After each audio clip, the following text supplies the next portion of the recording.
첫 숟가락에 배부르겠냐는 어르신들 말씀이 있는데 정말 맞는 말입니다. 생각할 땐 근사해서 다 될 것 같아도 실제로 해보면 다 망하거든요. 첫 숟가락에 배부르지 못했던 이들의 전쟁이 있으니 그것은 바로 모두가 첫 숟가락을 들고 싸웠던 세계 1차 대전입니다. 보이시는 대로 이름부터가 1차입니다. 규모든 무기든 진짜 뭐든지 1차였던 시절이었죠.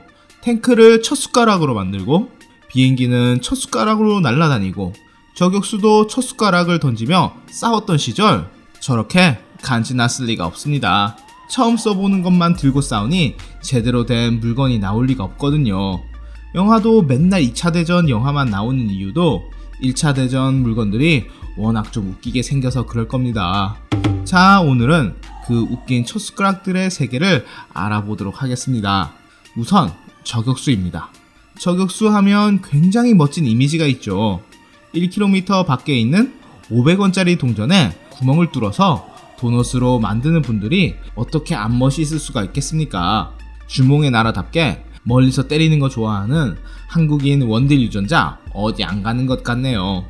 하지만 처음부터 그렇게 멋지진 않았습니다. 현대적인 저격수들이 처음 등장한 게 1차 대전인데 방금도 말했다시피 굉장히 멋없던 시절이거든요. 자연과 하나 된 보이지 않는 명사수 같은 걸 생각하셨다면 유감입니다. 모두가 좋아하는 우리의 스나이퍼들은 이렇게 시작했습니다. 자, 이건 걸어다니는 횡단보도가 아닙니다. 최초의 위장복을 걸친 미군 스나이퍼입니다. 저격을 하다 보니 눈에 안 보이는 게 최고라는 것까지는 알게 되었지만 어떻게 해야 안 보이는지는 아직 감이 잘 안 잡히던 시대였죠. 얼룩무늬에 위장 효과가 있다는 것 정도는 알았지만 저건 좀 도가 지나쳤습니다. 이건 완전 걸어다니는 횡단보도였죠. 어째서인지 멀쩡한 말들도 이 실험적인 줄무늬 위장을 당해 얼룩말이 되어야 했습니다. 얼룩말을 타고 다니는 횡단보도 저격수들이라니 제 생각엔 그보다 눈에 더 잘 띄는 것도 별로 없을 것 같네요. 전쟁터보다는 레이디 가가 콘서트에 백댄서로 나와야 될 정도인 것 같습니다. 다른 나라 친구들은 적어도 횡단보도보다는 사정이 나았지만 그래도 간지와는 100만 광년 정도 떨어진 몰골들이었습니다. 독일 저격수들은 가짜 나무를 설치하고 다니면서 나무 흉내를 냈죠. 그래도 나무 정도면 다행이었습니다. 죽은 말로 위장한 인형을 들고 다녔던 친구들도 있었으니까요. 즉, 옛날 저격수들은 말 인형 안에 숨어서 오들오들 떨었다는 거죠.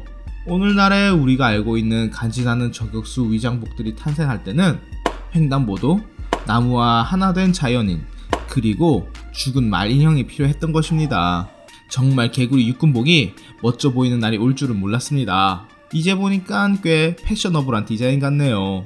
지상전의 왕자로 불리는 탱크들도 비슷했습니다. 이런 거 상상하시면 안 돼요. 최초의 탱크로 불리는 마크1 탱크의 속도는 최고 시속 6km 정도였는데요. 정말 놀라운 속도네요.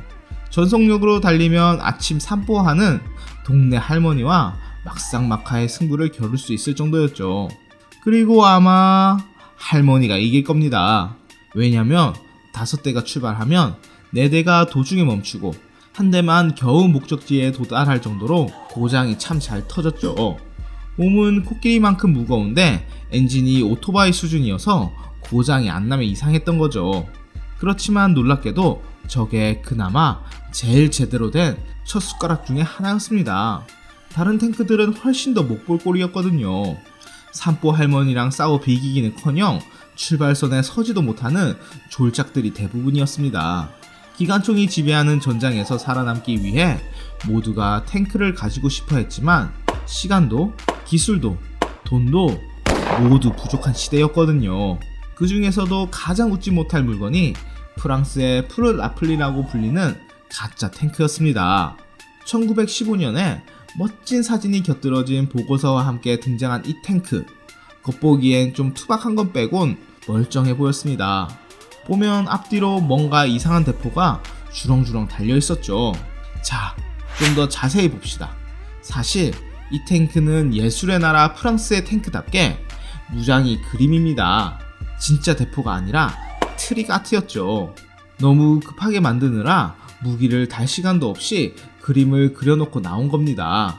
그야말로 트릭 탱크, 가짜 탱크였죠. 아마 가짜 대포를 보고 적들이 놀라서 기절하기라도 바란 모양이지만 당연하게도 프랑스의 가짜 전차는 별 활약도 못했습니다.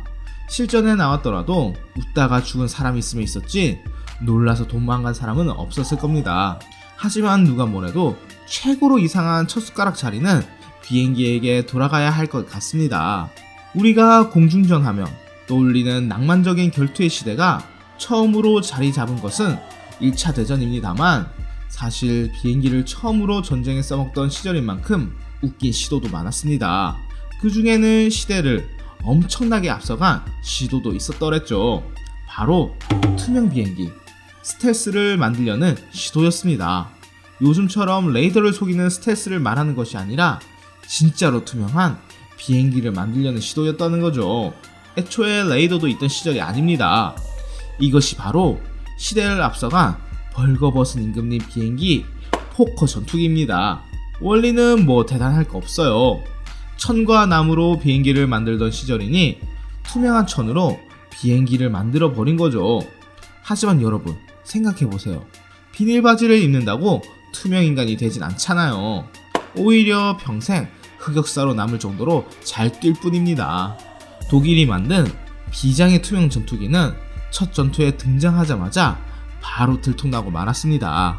투명한 비닐천이 눈에 안 보이기는 개뿔. 태양빛을 마구 반사하면서 원래 모습보다도 더 찬란하게 자기 어필을 하고 다녔거든요. 눈에만 잘 띄었으면 다행인데 너무 태양빛이 강렬하게 반사되는 바람에 타고 있는 조종사의 눈까지 멀게 만들었다니 그야말로 첫 숟가락 중에서도 가장 망한 첫 숟가락이 아닐 수가 없네요. 1차 대전은 삽질로 이루어진 참호의 전쟁이었다는데 삽질엔 상당히 중의적인 의미가 들어있었네요. 역시 이상과 현실의 거리는 지구와 명왕성보다도 더 먼 법인가 봅니다.